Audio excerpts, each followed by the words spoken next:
Please welcome the extraordinary and lovely Eddie Redmayne.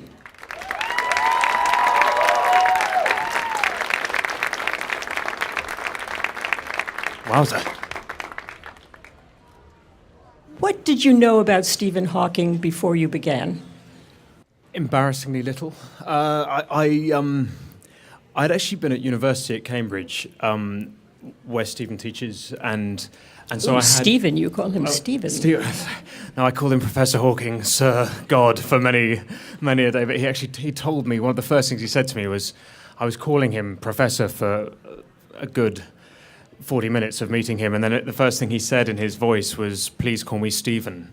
But I couldn't work out, because of the tone of his voice doesn't change, I couldn't work out whether that was like, stop being so sycophantic, or whether it was like, sort of, please call me Stephen.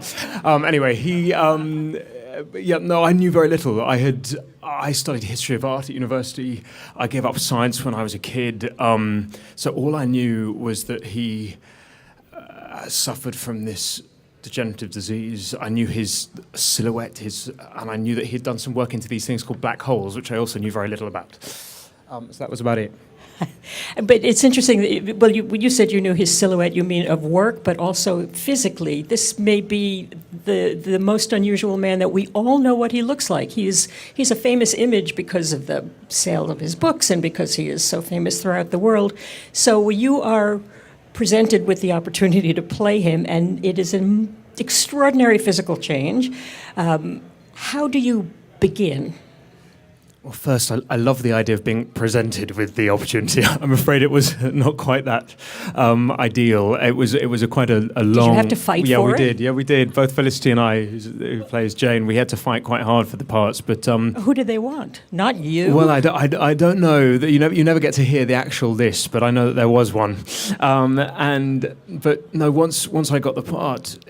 I sort of describe it as being like when you're trying to get a part in a film, it's a bit like any job interview. You do that thing of pretending in the job interview that you know exactly what you're talking about. You try and be as confident as you can, and you try to basically blag your way into getting a gig. And then the second you get it, you then have the crushing reality that you actually have to kind of try and do the thing or do the job. So I basically started by just educating myself on as much as I could about Stephen, his world, the subject matter, but also the disease.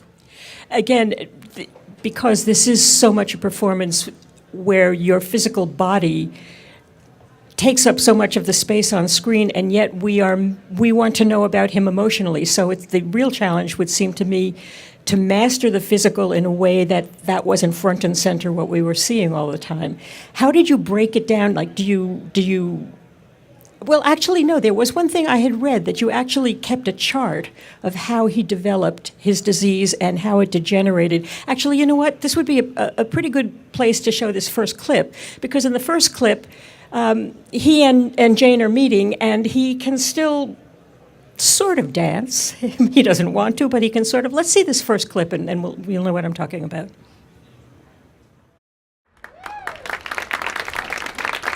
He walks, he talks.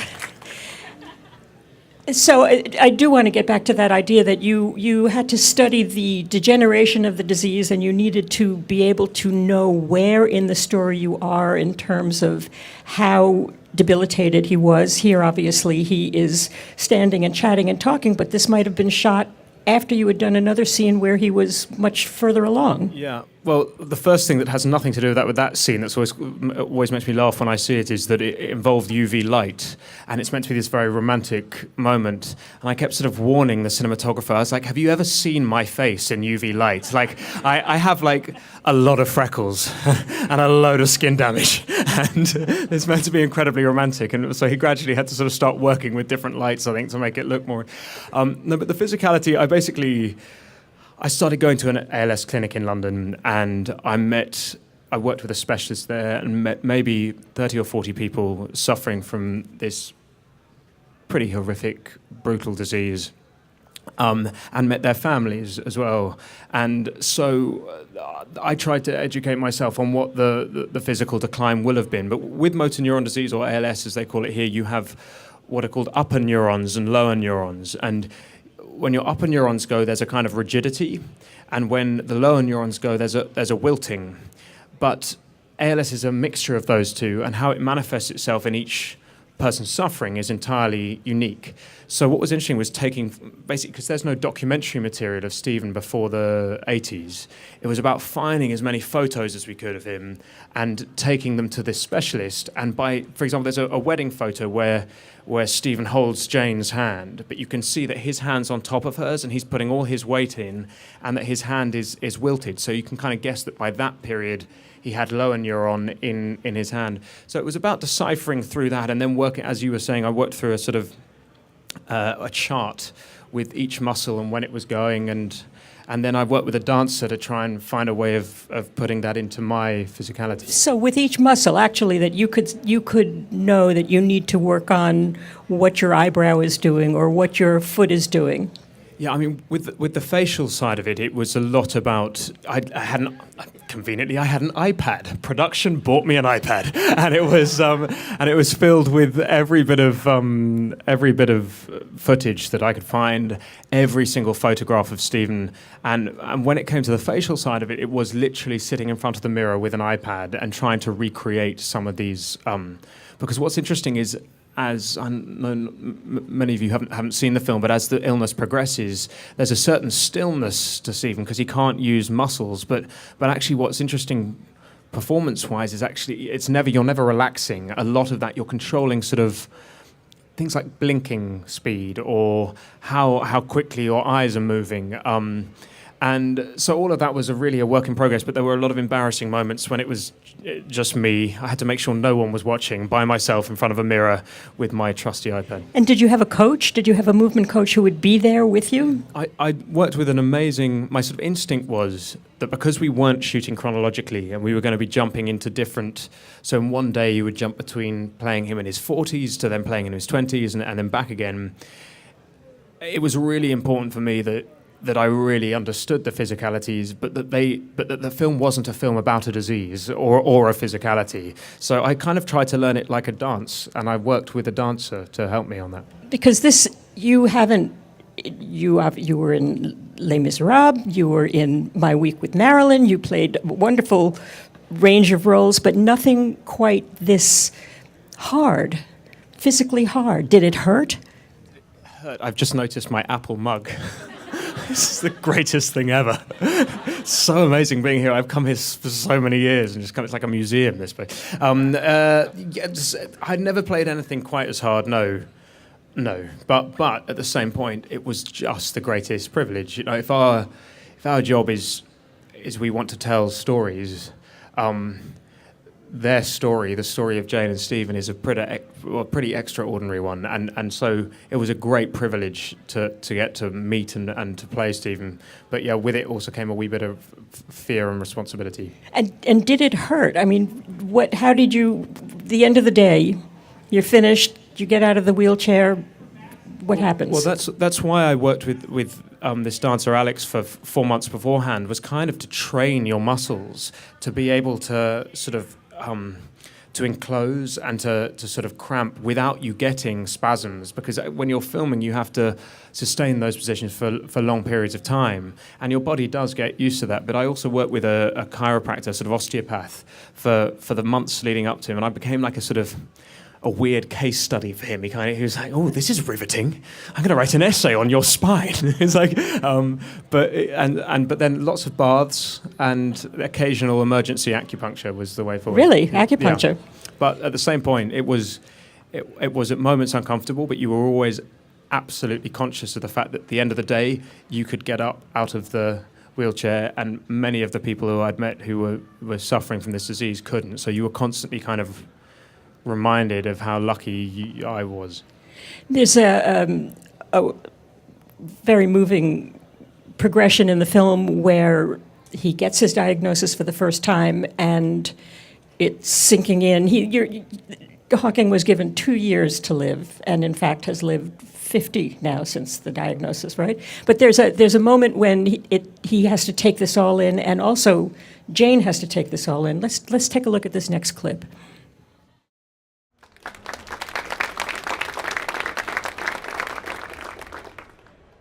Are you a a Daniel Day-Lewis type who has to stay in character the whole time? Do you know, actually, quite a few people have asked that question. Yes, about I'm sort not of, original, well, no, just but about, but about being method, and I don't entirely know what that term fully means. When they said cut, do you still stay in your The character. I would try and stay within the physicalities because you would be there because they were always shifting. But I do love some other people have also gone, were you method on this? Have you become brighter since doing it? I was like, I wish. I don't know how one would play Stephen Hawking being method because you've got to be able to solve the problems of the universe.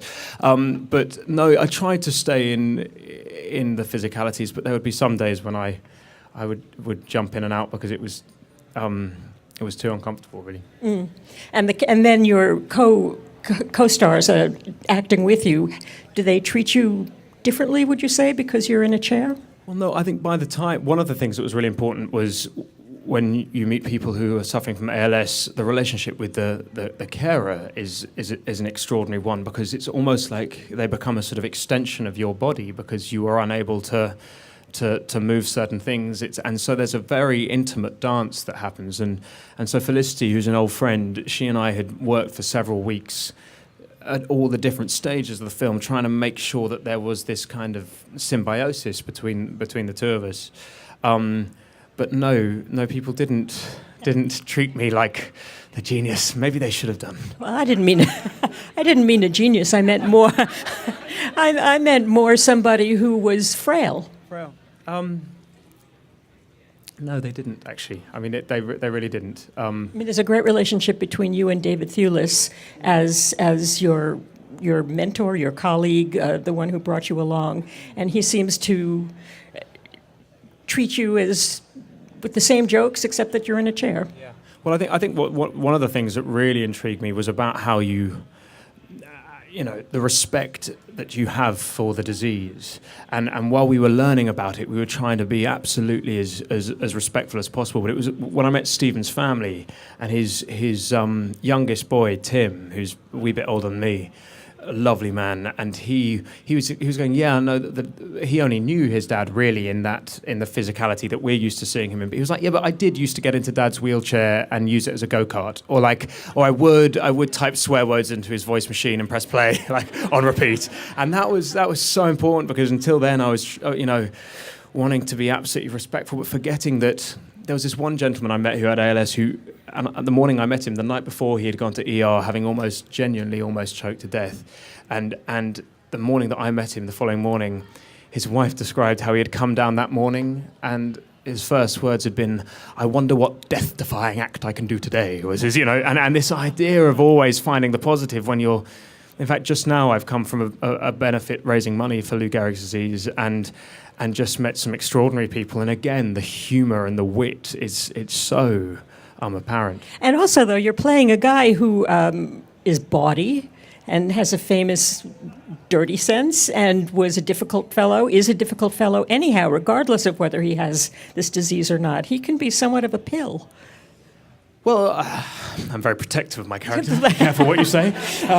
Them's fighting words. No, I think it's a really complicated thing. Like part of that is, if you become entirely reliant physically on someone else, there is a massive burden of guilt. There has to be. And how one chooses to cope with that, whether you're saying thank you for every single minute of every day that someone else has to fully look after you. I mean, I can't begin to imagine how complicated that is to negotiate, but for sure, Stephen has the most extraordinary confidence, as you would if you had a brain that phenomenal, but also he has a sense of mischief. There's this kind of, when I met him, the overriding thing that I took away was not only this sort of humour, but this I describe it as like a Lord of Misrule quality. He absolutely, as you say, he has power. He controls a room, and there is a lot of power in the rhythm in which you communicate with him, in the sort of silences, which of course I try and fill with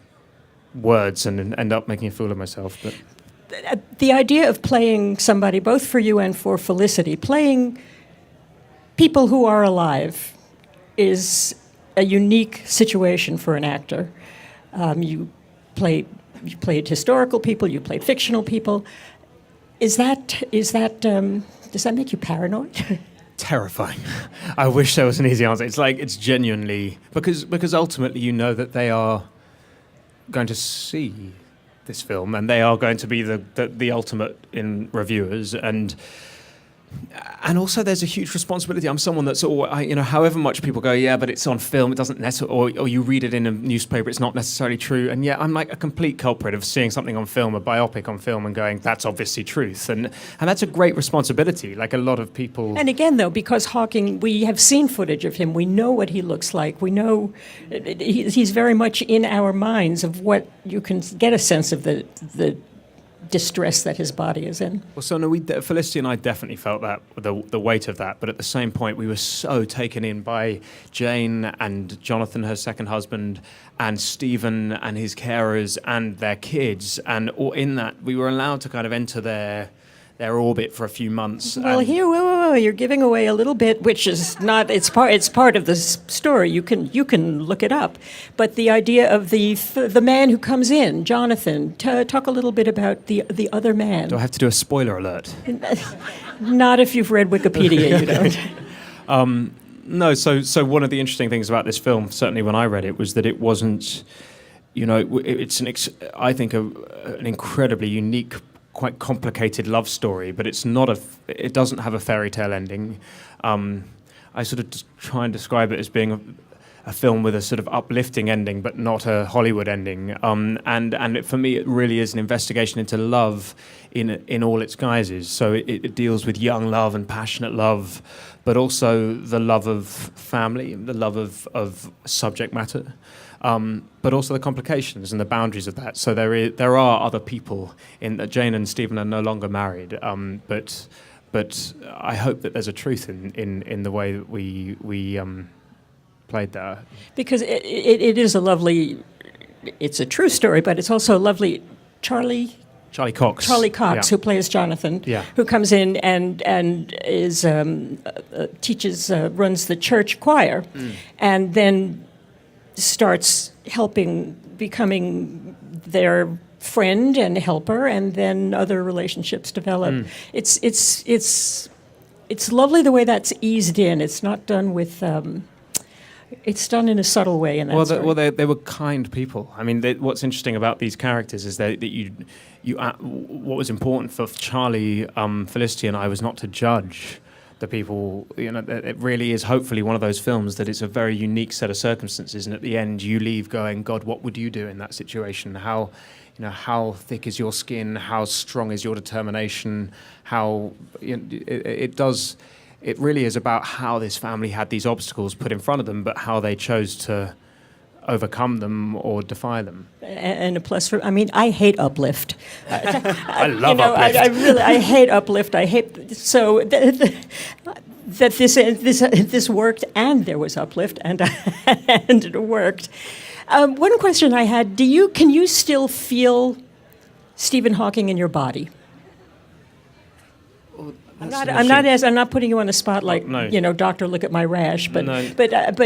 Can you feel it? The answer is I would never pretend for a moment that I had Steve, or but what was interesting is there were physical ramifications. Like a lot of Stephen's, he communicates a lot from the right side of his mouth. So the makeup designer Jan Sewell sort of started noticing that through the film that I got muscles that were stronger here and sort of wrinkles that were beginning. So I now have a more wrinkly right hand side of my face apparently. But I always find when I finish playing someone in a film, my family and people around me notice that there are little traits, but no, I think your shoulder it's would been be. Well, definitely that from Felicity and I hadn't realised it, but from the word go, from when we were cast, our shoulders were a bit up like this, and then over the look at you scrunched like that. Of course, there's the whole other side, which is the great mind of this character, what he's thinking, how he's examining the cosmos, how he's looking for the beginning of time and beginning and end and how it's all put together. Let's take a look at this clip, which looks at it in a different way.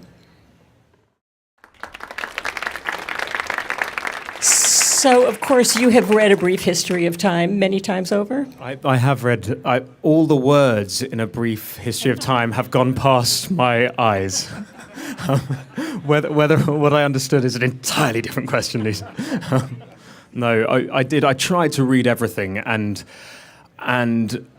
but online I would go to these sort of complicated websites, and then I would go to literally astronomy for 7-year-olds, and Dummy's Guide. Literally the Dummy's Guide. There is that book. I may have bought it, but no. Eventually, I started working with one of Stephen's old students, who himself is a professor at Imperial College in London.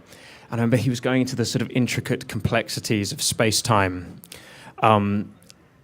And I just had to say to him, please just imagine I'm 7. Like, go back to what genuinely what an atom is, and let's start from the ground up. But it was an education, like an extraordinary education. And you've retained it all, yes? Yeah. Are you going to ask me to explain it? No. Go and see Interstellar. Apparently it explains it really well. We have time ticking right here. Eventually, I'm going to open this up to questions in a bit, but there's something that I want to ask you, because this was just, this appeared today also, that you have an upcoming project in which you're going to play a transgender woman. That's true, yeah. Could you please talk a little bit about that? Yeah, I'm doing a film, or just starting to embark on the research for a film called The Danish Girl, which is a film that Tom Hooper is directing, who directed Les Miserables. He was your actor. Yeah. He was your director in Les Mis. Yeah, and it's an extraordinary story about a couple who are artists in Copenhagen in the 1920s.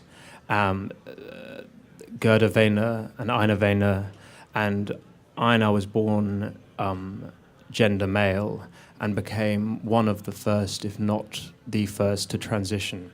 And it's an extraordinary story about identity and about our time on this planet and being true to oneself. Because this wasn't hard enough, and you just wanted something to follow. No, but it's a great, similarly, it's a great privilege for me to play it, or to play Lily. But, I think it will be a challenge, but it's been an extraordinary experience preparing. So.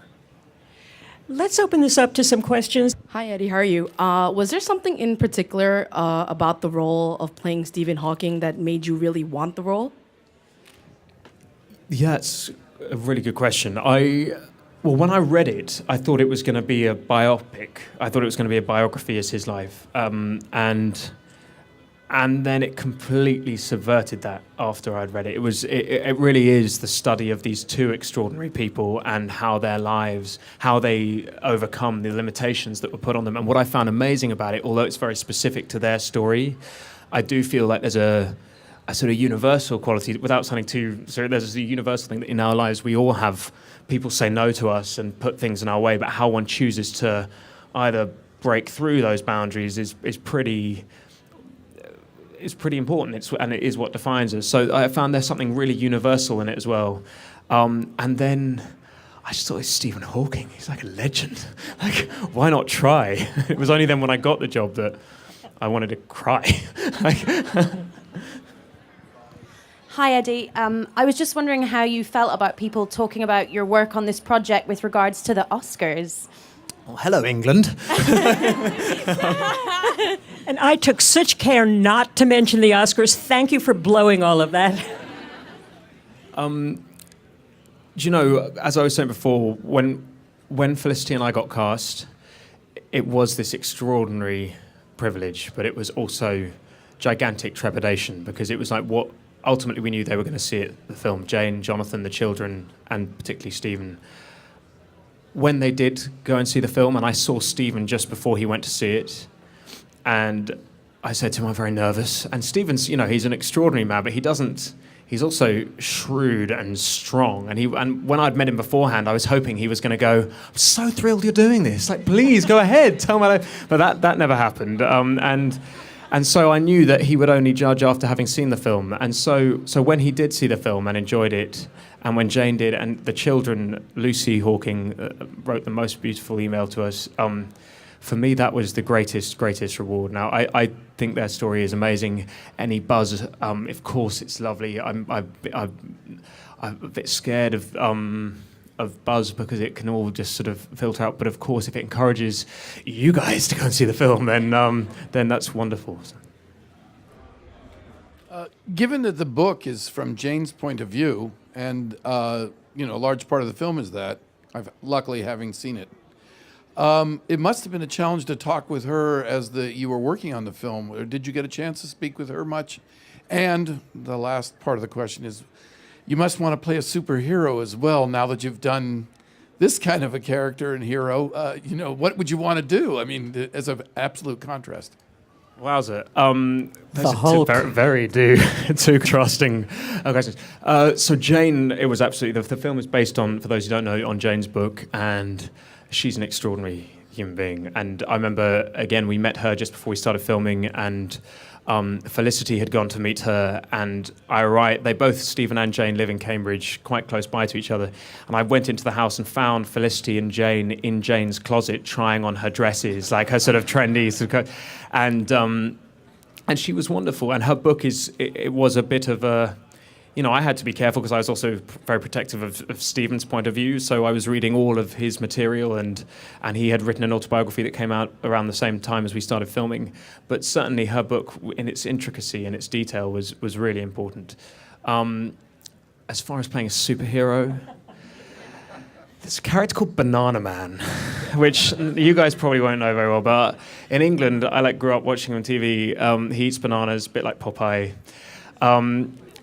Recently, my friend Andrew Garfield, who plays Spider-Man, was asked in an interview if he could play another superhero, who would he play?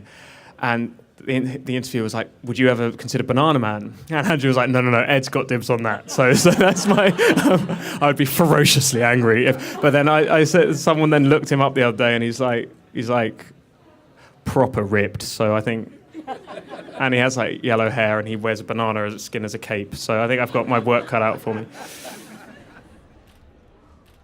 Lisa referenced that it must be difficult or awkward or something that you're playing somebody who's still alive. Did Stephen Hawking ever come to the set, and what was that like if he did? Yeah, Stephen did come to the set, and it was our second day of filming. And Get out of my chair. Jane had come on the first day, and she'd come running up to me, and I'd been playing Stephen Young, and she'd come running up, and she'd gone, no, Ed, come on, his hair would be much messier than that. And she'd literally styled my hair to look like Stephen when he was young, which was an extraordinary thing. That's kind of what we dream of. But he the second night was the big May Ball scene, which you guys saw that first clip of, and there's a big fireworks display that happens in it, and fireworks are expensive, and so the producers had got 3 goes at the fireworks, so we had 3 takes on it, so everyone was a bit nervous anyway. And there was a bit of a sort of drum roll to it, and on cue, Stephen arrived, flanked by his nurses, and he has this computer screen which he used to communicate, which kind of basically uplit him. It was like a spotlight on his face, and on cue, the fireworks went off, and it was like the greatest rock star entrance I have ever seen in my life. And he came, and Felicity was reminding me the other day, there was a moment when we were doing this scene, and out of the corner of our eyes, both of us could see the people that we were playing watching the monitors, and I think it was pretty intense. Yeah. Hi, how are you? I'm good. Well, I'm your big fan since I saw My Week with Marilyn. I heard you went to school with Prince William. Is he your friend? Then I heard you studied history of art. How was it? Then can you use it for your movie making? By the way, Lisa, you're my favorite movie critic. Thank you. Thank you so much. You are like the best person ever. Thank you so much. Take it away. I was at school with Prince William, yes, and he was a very lovely man, but I haven't seen him since I left school, which is about, depressingly, about 12 years ago now. He was a lovely man. Yeah, was he my friend? Is he yes, your I would friend? count him as my friend, but I haven't seen him since. So, what else? I studied history of art, yeah, which I loved, but it was very funny because it's weird to me that you can go to a university and get the same degree but really not do nearly as much work. And the art historians at Cambridge were always they were sort of placed quite near the engineers and the scientists. And we would go in, a lot of sort of bohemians would float in for sort of, an hour or two a week to go and, let's go and look at some let's go with some Marcel Duchamp. Why not? While these poor guys were in like, you know. Were you involved in theater even then? I did do actually. There were some amazing, like Tom Hiddleston was there while I was there, and Rebecca Hall, and Dan Stevens from Downton Abbey, and there was a group of us who were all working then. Yeah. What was it like playing with Michelle Williams as Marilyn? Was there any moment where you got lost in the mystique of Marilyn, because she's such a great icon in cinema, and it was really done. It was a very sweet film, but there were moments when I actually felt like Michelle was Marilyn. I mean, I really got engaged with her character. How was it for you, or did it really? She was always the actress, and there was no Marilyn because she's been gone for so long. And It was. Thank you for being. I mean, Michelle did extraordinary things in that film, and there were so many qualities of that film. Like Judi Dench was playing Dame Sybil Thorndike, and Dame Sybil Thorndike's renowned for being the loveliest woman, and no one would behave badly in front of her. And similarly, Judi is the loveliest woman in the world, and similarly, no one behaves badly when she's around because she's just so. And then it was a lot of English actors sort of in that film, and then Michelle was the American actress in it, in the same way that the film they were making was all about English actors with the American. So there was a lot of sort of, and what was weird for me is I went to the school that the character went to. There was, and I will never forget, I was sort of whining about something one day, and I think Michelle was like, Ed, you know, you're doing, you know, it's all good, or I was saying, I don't know, I think she was having a tough day or something. I was going, come on, it'll be fine. And she's like, when you're playing like James Dean, then you can complain, do you know what I mean, like this. And so there was a funny moment when I started prep on this, and I was like, oh, now I see what she was talking about. But what's interesting in relation to Marilyn is Stephen Hawking is a huge fan of Marilyn Monroe. And he always says if he could time travel, he would go back to meet her. And above his desk, he has a big photo of Marilyn. And then he has one he never met her, but he has a photo. There was a double, a Marilyn double. And he has a photo above his desk, which is him in his wheelchair with this Marilyn double in the background. And we recreated that photo for the film. So if you haven't seen it yet, and it was basically my own little in-joke to myself, basically in relation to my week with Marilyn. So it's slightly pointless, but no, Michelle was formidable in it. And there were moments when you got lost completely.